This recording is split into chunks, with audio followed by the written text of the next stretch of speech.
Shalom, Bapak Ibu Saudara, kita teruskan studi kita masih di kitab Daniel, studi kristalisasi.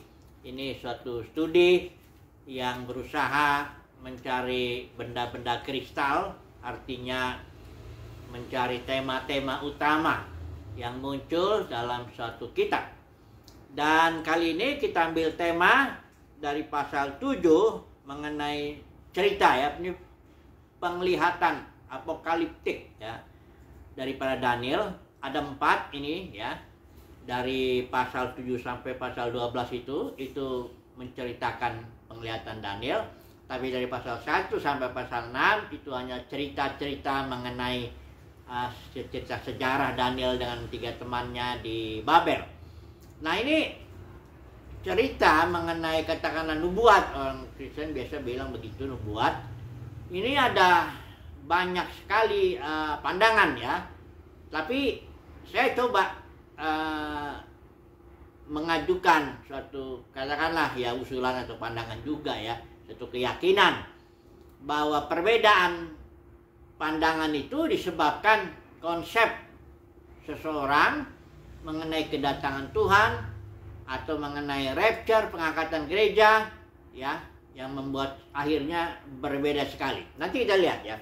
Kita hari ini akan secara cepat saja dulu melihat 4 penglihatan dari pasal 7 sampai 12. Itu ada 4 penglihatan yang diterima Daniel ya. Penglihatan pertama itu di pasal 7 ini yang sekarang kita secara khusus akan bahas, yaitu 4 binatang dan anak manusia. Ini menjadi tema kita hari ini. Kemudian penglihatan kedua itu di pasal 8. Dia bicara tentang domba jantan dan kambing jantan. Nah, ini sebenarnya begini ya.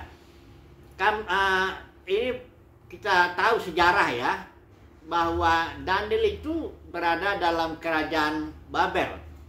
Setelah kerajaan Babel masuk kerajaan Media Persia. Setelah kerajaan Media Persia masuk kerajaan Yunani. Itu Alexander the Great ya. Raja Alexander, kemudian kerajaan itu pecah menjadi 4 kerajaan sesuai dengan mata angin itu. Baru kemudian ada Roma, Kekaisaran Romawi ya, mulai dari tahun 63 kurang lebih sebelum Masehi, Roma sudah mulai berkuasa di situ ya. Nah, ketika zaman Tuhan Yesus itu zaman di mana kerajaan Romawi berkuasa. Hanya 4 kerajaan ini yang dikatakan di sini, penglihatan ini akan muncul dari bumi ya. Jadi habis itu ceritanya di sini di pasal 7 ini itu ada suatu kerajaan yang kekal dikatakan ya, nanti kita baca lah sebentar dulu ini, yang dimana anak manusia tentu menunjuk kepada Yesus Kristus dan umat orang-orang atau orang-orang kudus itu akan memerintah setelah 4 kerajaan ini. Nggak ada lagi kerajaan yang lain ya. Nggak ada lagi kerajaan yang lain yang muncul dari bumi ini ya, hanya 4 ini. Pertama kerajaan Babel, setelah itu Media Persia, kemudian Yunani, Romawi, setelah itu umat pilihan Tuhan ya bersama dengan Tuhan Yesus memerintah ya di bumi ini. Nah, ini penglihatan kedua itu domba jantan dan kambing jantan, itu bicara Media Persia dan Yunani, kambing jantan ya. Peperangan di antara kedua kerajaan ini atau kekaisaran ini ya. Kemudian yang penglihatan ketiga ini yang justru sangat menimbulkan banyak perbedaan pandangan, yaitu penglihatan mengenai 70 kali 7 masa ya. Ya, kalau di 70 kali 7 di total itu jadi 490. Masa itu dihitung tahun. Jadi ini 70 kali 7 masa ini atau 70 kali 7 tahun ini bicara mengenai apa yang akan terjadi kepada Israel ya, ditetapkan oleh Tuhan lah. Karena di situ itu adanya kan di pasal 9. Itu Daniel berdoa meminta hikmat atau mengaku dosa juga. Ketika Daniel di Babel itu kan dia, Yerusalem sudah hancur ya. Raja Nebukadnezar sudah menghancurkan bait suci, menghancurkan kota Yerusalem, temboknya juga, istana dan rumah-rumah pembesar udah hancur, udah reruntuhan lah Yerusalem itu. Nah di sini Daniel berdoa minta ya dia mengaku dosa juga, minta hikmat, minta juga supaya Tuhan pulihkan. Dan Tuhan kasih waktu pemulihan itu 70 kali 7. Nah ini nanti kita lihat yang 70 kali 7 ini nanti dibagi 3. Ya, ada 7 kali 7, 49 tahun lamanya orang Israel reruntuhan itu masih segitu, tambah lagi 62 kali 7, jadi udah 69. Nah, tinggal 1 kali 7 ini yang terakhir ini. Nah, ini yang jadi permasalahan. Ada yang mengatakan kelompok historis namanya, yang mengatakan sudah digenapi karena 70 kali 7 itu langsung, nggak ada jedah di tengahnya.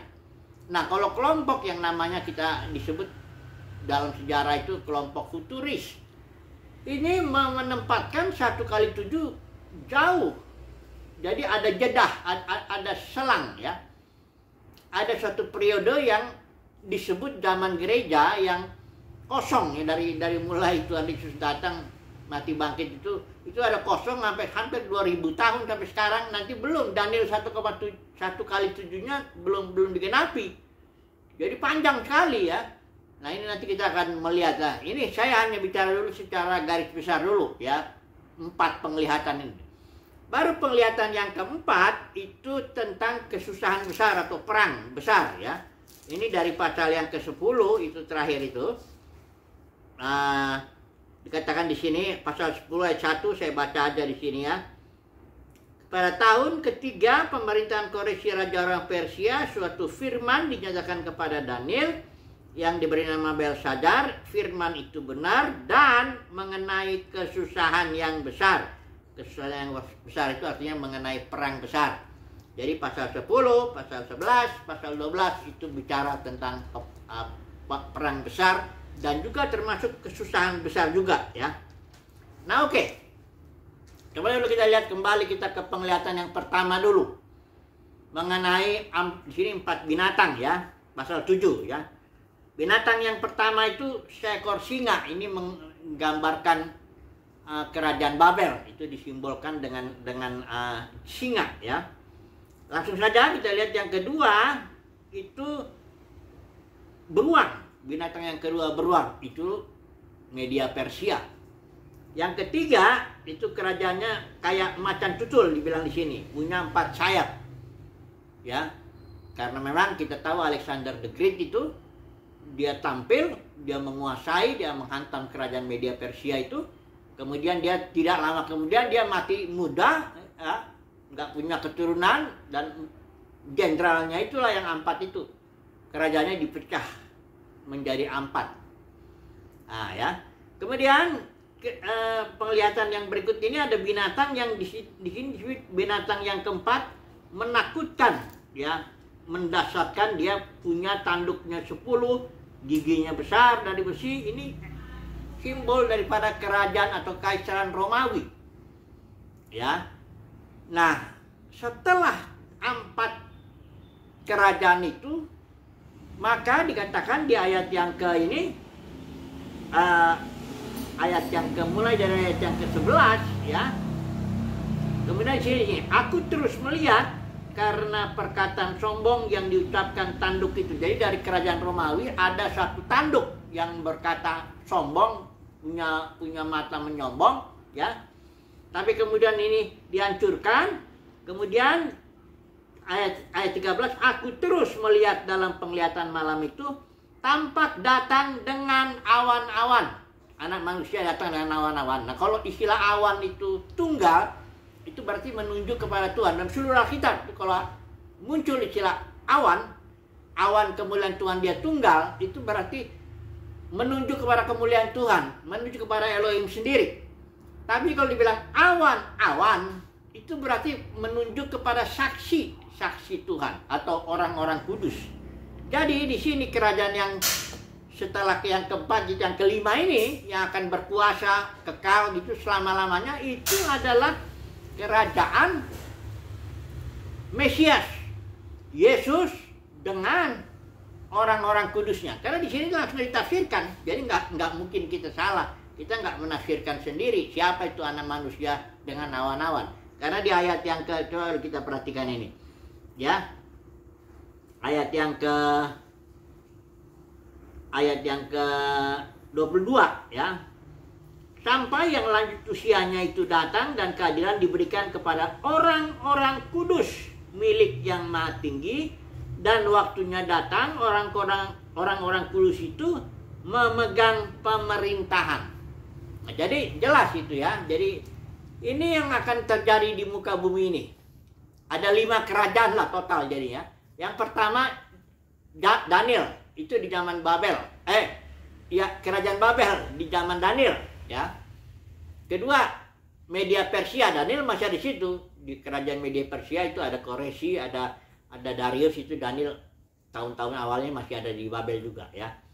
Kemudian habis itu kerajaan Yunani, Alexander the Great. Udah terjadi nih semuanya ini, ya. Kekaisaran Romawi juga sudah, ya.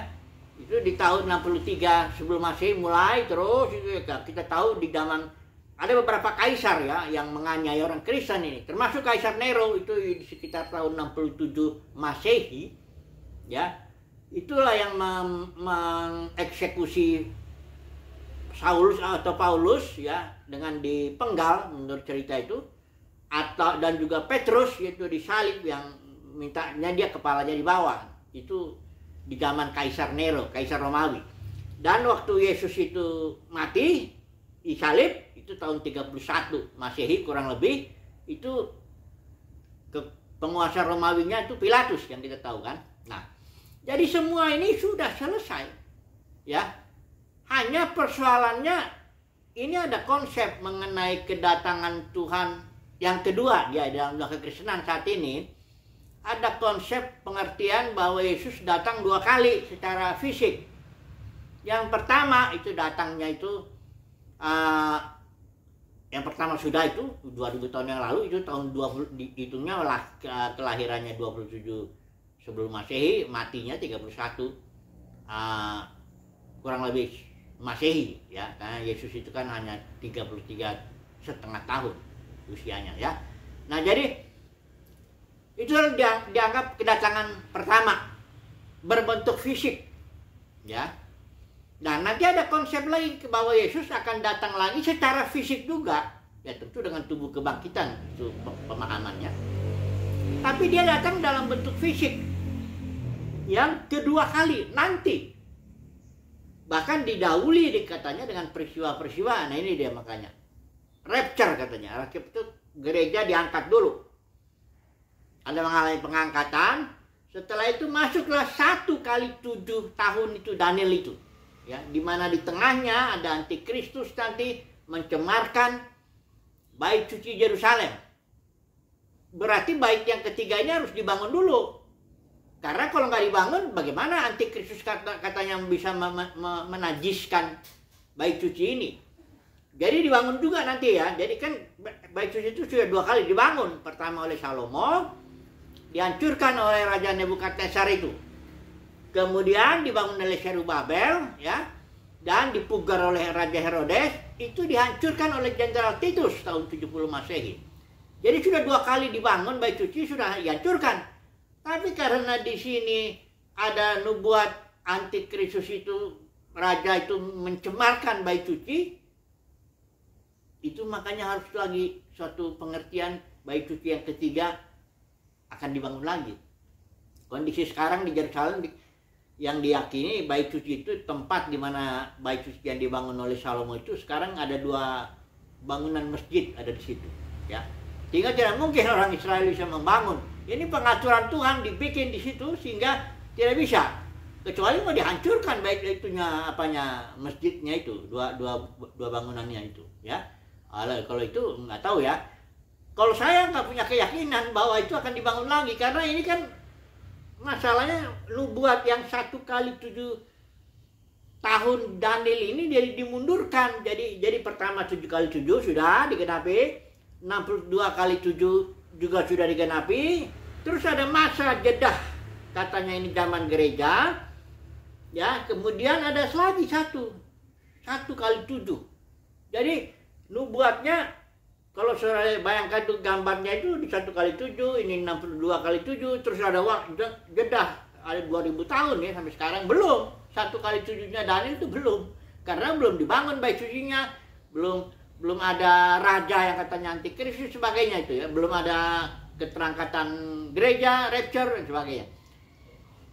Jadi nanti nggak tahu kapan, apakah itu akan terjadi atau tidak. Nah, saya punya keyakinan nggak begitu.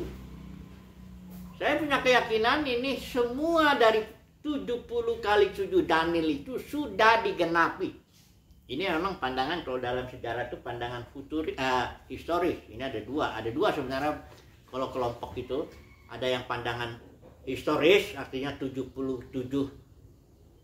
kali 7 Daniel sudah digenapi. Ini juga ada yang pandangan Yunani, ada Makabe ya. Pendeknya sudah ya, ini sudah digenapi.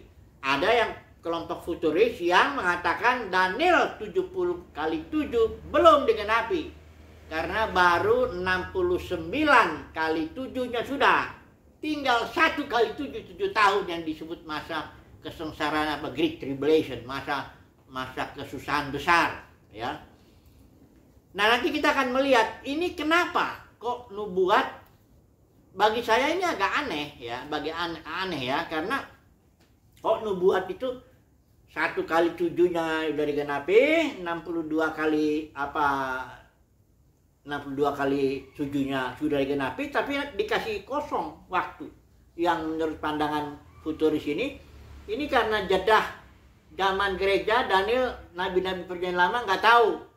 Ya memang Paulus pernah bilang kan bahwa zaman ini tidak diketahui di zaman-zaman sebelumnya. Jadi berdasarkan itu, maka zaman gereja ini tidak termasuk yang 70 kali 7 itu. Ya. Jadi masih ada di tengahnya, kosong.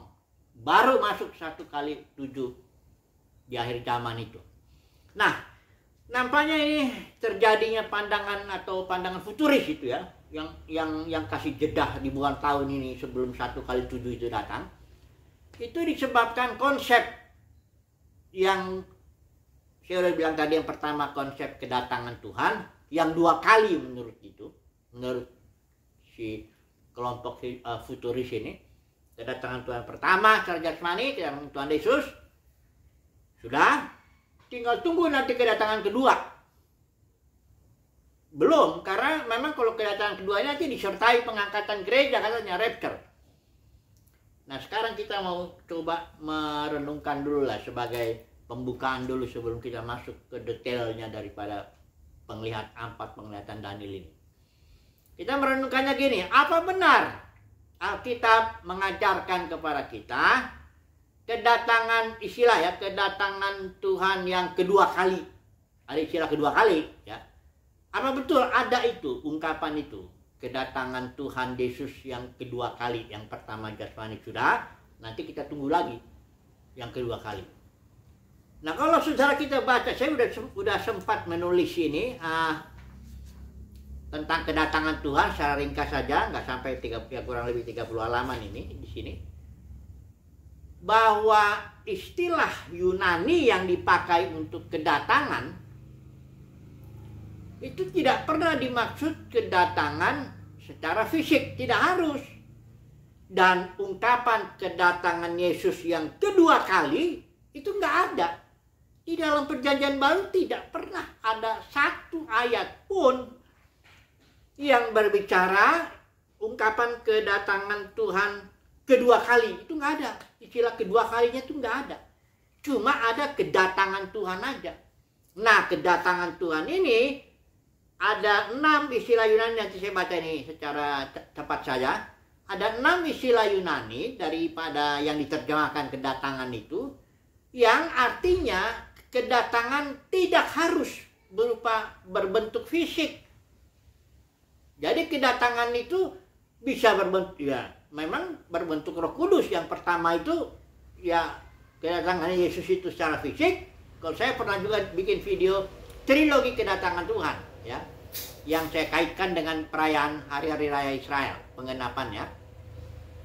Kedatangan pertama itu kedatangan Yesus di hari Paskah, penggenapan hari raya Paskah Israel.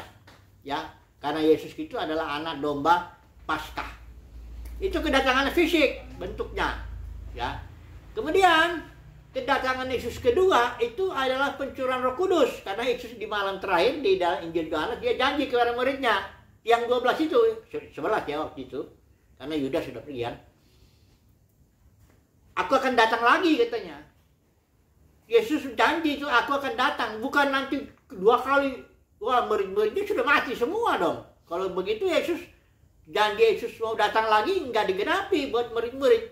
Kita harus ingat waktu Yesus bilang aku akan datang lagi, itu dia bicara sama yang 11 murid itu, bukan bicara sama murid-muridnya di zaman-zaman berikut. Enggak, dia bicara di situ. Para muridnya itu, aku akan datang lagi, hanya sesaat lamanya aku pergi. Di kayu salib Yesus mati, pergi dia. Tapi sesaat kemudian aku datang lagi. Nah, itu kedatangan Yesus yang kedua dalam itu penggenapan daripada hari raya Pentakosta, yaitu pencurahan Roh Kudus. Itulah yang dialami murid-muridnya itu, yang termasuk yang 11 itu. Ya. Jadi kedatangan Yesus itu yang kedua kali itu adalah penggenapan hari raya Pentakosta, pencurahan Roh Kudus. Jadi Yesus datang dalam pribadi Roh Kudus. Kemudian pencurahan Roh Kudus di hari Pentakosta itu sesuai dengan Efesus 1 ayat 14 itu hanya pemberian panjar atau DP atau istilah Yunani arabon.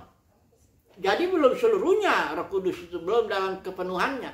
Ketika Yesus dibaptis ya, dipenuhi Roh Kudus, itu Roh Kudus kepenuhannya. Kalau yang diterima murid-murid atau gereja itu hanya sebagian saja, arabon, DP atau panjar atau garansi. Nanti di hari raya penggenapan Tabernakel, jadi orang Yahudi ada 3 hari raya utama ya. Yang pertama Paskah, kedua Pentakosta, baru yang nanti Tabernakel. Di kedatangan Yesus ketiga kali, itu adalah penggenapan hari raya Tabernakel. Disitulah murid-murid atau gereja menerima Roh Kudus dalam takaran yang full, penuh. Itulah yang dibicarakan di Roma pasal 8 ayat 19-21. Tampillah putra-putra Elohim di bumi ini, ya kita bicara enggak di nanti diangkat ke surga di sana terjadi, enggak di sini. Kalau hari pertama Paskah penggenapannya di bumi, ada domba Paskah datang, dan penggenapan hari raya Pentakosta di bumi juga, pencurahan Roh Kudus, maka yang ketiga ini hari raya Tabernakel juga di bumi. Ya, pencurahan Roh Kudus yang dalam full seluruhnya, ya. Itu makanya Yesus bilang kamu akan melakukan perbuatan lebih besar dari aku. Karena kan waktu Yesus itu dipenuhi Roh Kudus, pencurahan Roh Kudus itu dia kan masih sendiri. Tapi setelah kayak Yesus bilang kan kalau biji gandum jatuh ke tanah mati, baru dia akan menghasilkan banyak. Jadi kalau kalian nanti banyak dipenuhi Roh Kudus yang full, kalian akan melakukan pekerjaan yang lebih besar dari yang aku perbuat. Itu kata Yesus. Jadi itu belum nanti. Nah, kalau jadi kedatangan Tuhan itu kalau kita kaitkan ya dengan penggenapan hari raya, itu ada 3. Paskah, Pentakosta, Tabernakel. Dan itu hanya 1 kali aja kedatangan Yesus berbentuk fisik. Tapi kedatangan yang kedua, ketiga itu dalam bentuk pribadi Roh Kudus ya. Coba dulu kita lihat ya. Ada 6 istilah Yunani yang diterjemahkan kedatangan. Saya secara cepat saja ya, saya sebut ya. Kalau saudara mau, nanti bisa tulisannya saya kirim ya. 6 istilahnya, yang pertama parousia. Ini istilahnya muncul 24 kali dalam PB, yang berarti itu sebenarnya kehadiran, presence, ya. Kehadiran atau kedatangannya ini tidak terkait dengan fisik, harus kedatangan fisik, enggak. Kehadiran, pokoknya dia hadir, ya. Kedatangan Yesus itu artinya kehadirannya. Ini satu, ya.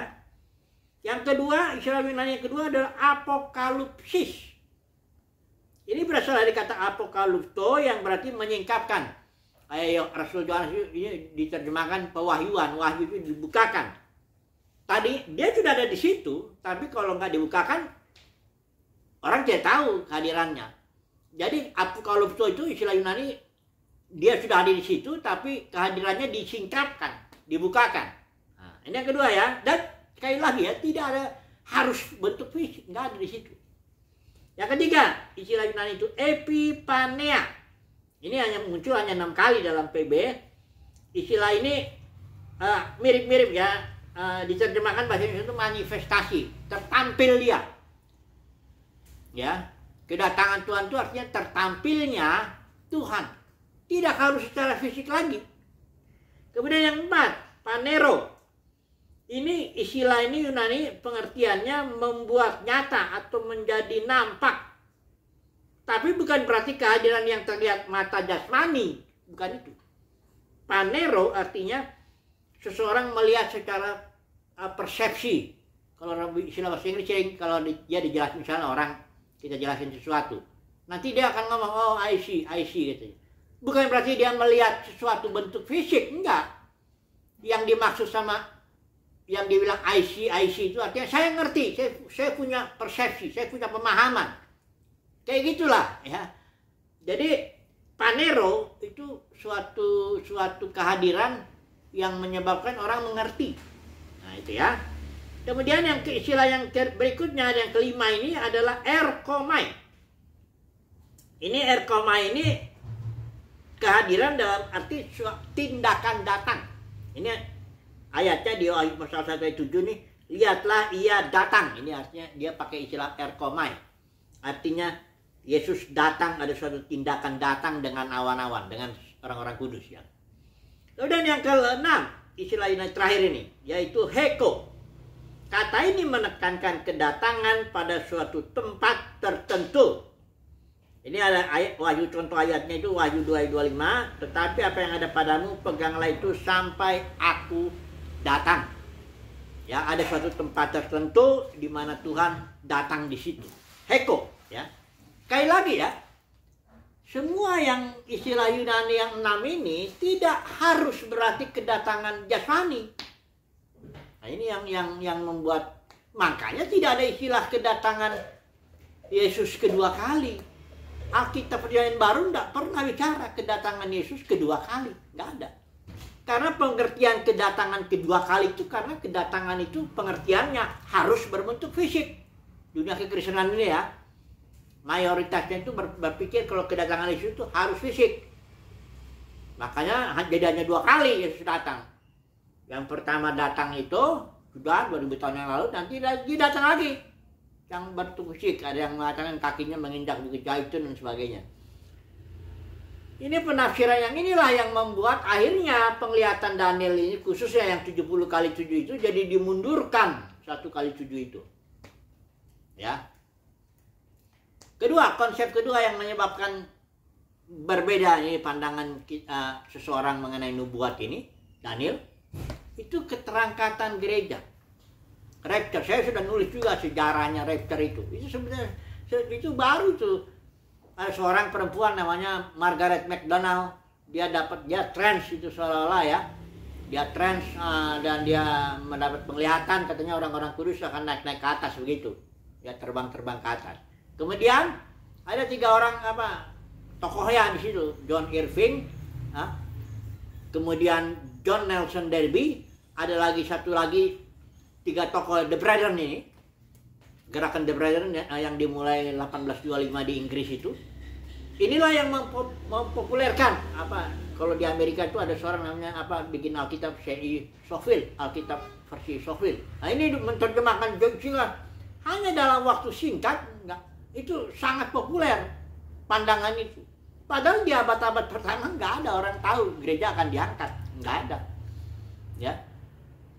Kalau orang sudah mulai dengan tidak dari penyelidikan Alkitab ya, tapi udah mulai dengan suatu pemahaman sendiri, udah gitu mencari ayat-ayatnya, aja memang jadi ketemu memang ayatnya ya. Oke lah. Jadi kedua konsep ini, kedatangan Yesus kedua kali maupun konsep rapture itu tidak ada di dalam Alkitab. Jadi Yesus itu sebenarnya sudah datang, sedang datang, karena di mana 2-3 orang berkumpul dia hadir. Jadi pengertian datangnya hadir ya. Enggak secara fisik hadirnya. Karena Yesus itu sekarang itu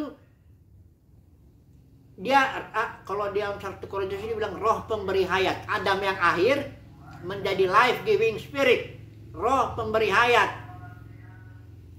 Ya, jadi Yesus itu memang yang pertama dia datang bentuk fisik, seorang laki-laki Yahudi usia 30-an. Tapi setelah dia mati bangkit, dia menjadi roh pemberi hayat, life giving spirit. Jadi Yesus itu sudah datang, sedang datang, di mana 2-3 orang berkumpul, datang rohnya, hadir ya di situ. Dan nanti dia akan datang di ujungnya itu yang penggenapan hari raya Tabernakel yang saya bilang itu. Mencurah, Yesus datang memberikan rohnya dalam kepenuhan. Disitulah tampil putra-putra Elohim di bumi ini untuk memulihkan segala sesuatu.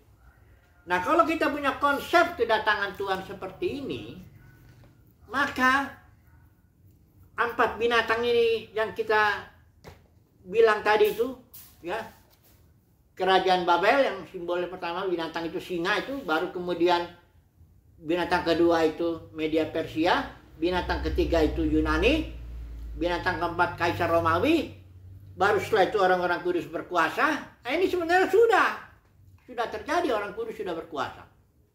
Ada, kalau saudara lihat di sini ya, Efesus 1, saya bacakan ini yang bahasa yang istilah ini apa? Kita sebagai orang umat percaya sudah didudukan bersama-sama dengan Yesus di alam surgawi. Jadi kalau saya baca ini dalam bahasa Inggrisnya, ini kalau 2 Efesus pasal 2 ayat yang ke-6. Ya, di sini did raise us up together and did sit us together in the heavenly places. Jadi kita ini dalam manusia roh kita sudah duduk bersama dengan Tuhan Yesus di dalam surgawi. Karena ketika Yesus mati, dia bangkit, dia bilang segala otoritas di surga di bumi sudah diberikan kepadaku. Ya. Jadi Yesus sudah duduk di dalam kerajaannya sebagai raja dan segala raja. Nah, kita orang yang percaya, umat pilihan Tuhan, juga manusia roh kita sudah didudukan bersama dengan Yesus. Jadi detik ini kerajaan surga sudah datang, hanya belumlah tampil secara penuh nanti dalam pengenapan tabernakel itu. Jadi sekali lagi ya, kesimpulannya lah dulu. 70 kali 7 Daniel itu sudah digenapi. 4 binatang ini dalam penglihatan Daniel ini yang di pasal 7 juga sudah digenapi.